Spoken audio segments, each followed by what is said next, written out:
So the constant attacks on RFK Jr. are said to come from his attacks on jab usage or pro-health doctrine, but that is definitely not the case because any attacks on Big Pharma will be silenced since more than 2/3 of Congress and the Senate are paid by Big Pharma, so they don't want to ruin their money-making machine for their campaigns.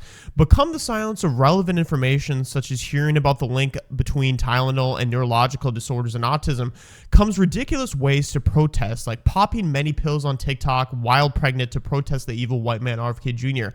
It's the dumbest thing I've ever heard besides maybe reparations, but I'm not surprised with how liberals are acting. But let's talk about how the Tylenol link to autism, that we know there is something that has led to the increase in autism, and the fact that there's been multiple studies that link it to autism.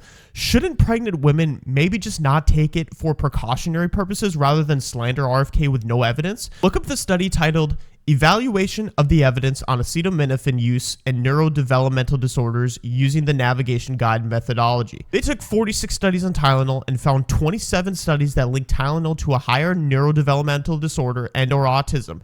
So it's more likely than not that Tylenol causes problems. Now, Republicans are the ones to raise this issue, so if we even expanded the study, we would get the same complaints from Democrats because they always take the opposite position than us. But anyways, RFK Jr.'s wife sat down with The View, and Sunny Hostin, the woman that has slave owners in her ancestry lineage, told his wife that he is the least qualified to run HHS. So let's take a listen to see what she has to say about that. The problem, respectfully, is that your husband is the least qualified Department of Health and Human Services head that we've had in history. I do not. I think that's a very dangerous.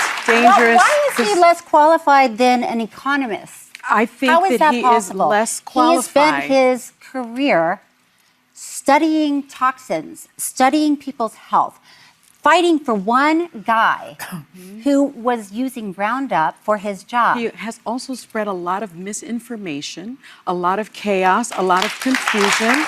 And I think it's just a very dangerous thing. And I say it with the utmost respect. Some of it's good and some of it's not. That's the point. Listen, we all have different views here. Yes.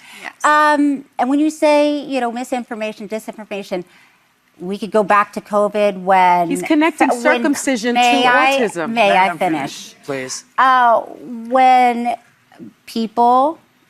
Fauci people were saying when you get the vaccine, you cannot transmit COVID. It will stop COVID. And that was disinformation, misinformation. We were also still learning about it. It was a novel virus we've never encountered before. Right. Because now the doctors will acknowledge that and Dr. Fauci has a medical degree. At the time, they were censoring Bobby because Bobby said, where's the science to show us this? And there wasn't any.